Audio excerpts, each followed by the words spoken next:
आज़ादी का अमृत महोत्सव।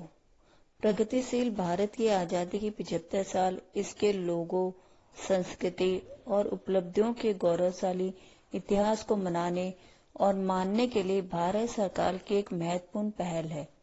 यशस्वी प्रधानमंत्री श्री नरेंद्र मोदी जी ने 12 मार्च 2021 को साबरमती आश्रम, अहमदाबाद से दांडी मार्च को हरी झंडी दिखाकर आज़ादी का अमृत महोत्सव का उद्घाटन किया। यह समारोह स्वतंत्रता की हमारी 75वीं वर्षगांठ से 75 सप्ताह पहले शुरू हुआ और 15 अगस्त 2023 को समाप्त होगा।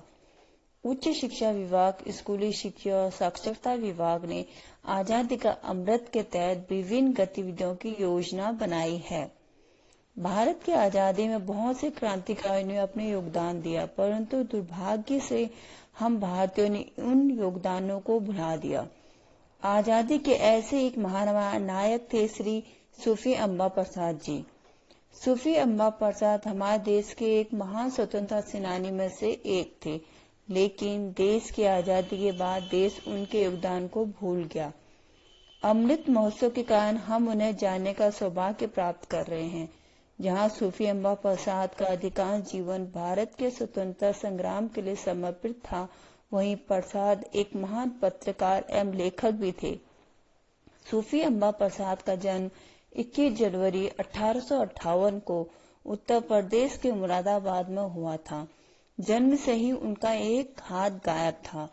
बड़े होने पर वे मजाक में अपने दोस्तों से कहते थे, 1857 के स्वतंत्रता संग्राम में लड़ते हुए बनने से पहले मेरा एक हाथ जरूर हार गया होगा, इसीलिए जब मैं अगले साल फिर से पैदा हुआ तो एक हाथ गायब रहा।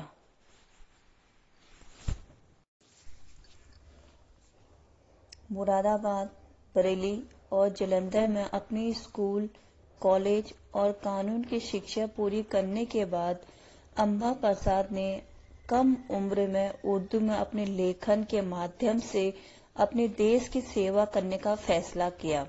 प्रसाद एक महान पत्रकार और लेखक भी थे। अम्बा प्रसाद स्वतंत्रता संग्राम के नायक में से एक नायक थे, जिनकी भगत सिंह ने बहुत प्रशंसा की थी। भगत सिंह के चाचा सरदार अजीत सिंह के साथ बहुत सहयोग से काम करते थे। वर्ष 1890 में आपने उस समय प्रकाशित होने वाली पत्रिका अमृत बाजार पत्रिका के लिए भोपाल के गेस्ट हाउस में बिना वेतन के सफाई कर्मचारी और रसोइया के रूप में जासूसी का काम किया। पत्रिका में प्रकाशित लेख अमृतलाल द्वारा दी गई गुप्त सूचनाओं के आधार पर होती थी। यह समाज में स्वतंत्रता संग्राम को जगाने का काम करता था। 1909 में प्रसाद ने पेशवा नाम से एक अखबार शुरू किया, जिससे उनके काम और गतिविधियों की निगरानियां बढ़ गई।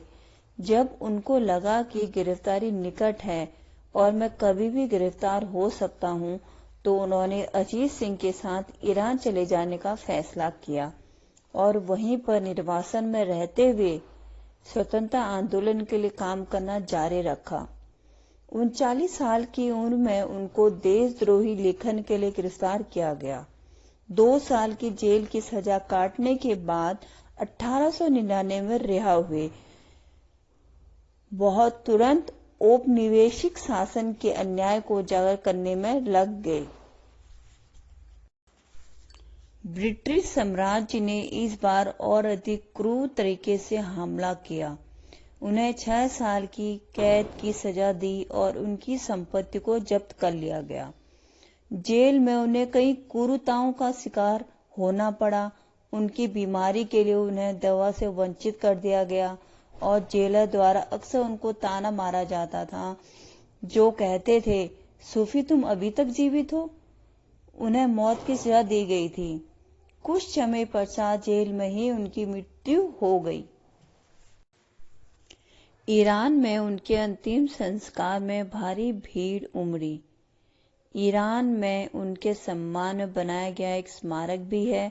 अभी भी कई लोग द्वारा देखा जाता है। ऐसे थे अमृतलाल जी, हमारे भारत के वीर सपुत्र। जय हिंद, जय भारत। ये हमारी ओर से एक छोटी सी पहल है। अगर आप चाहते हैं कि स्वतंत्रता के बाद भुला दिए गए क्रांतिकारियों के बारे में और लोगों को पता चले, तो इसे अधिक से अधिक लोगों को शेयर करने का कष्ट करें। अगर आपके पास इससे अधिक जानकारी और है और बेहतर है तो प्लीज़ कमेंट बॉक्स में कमेंट करें। धन्यवाद।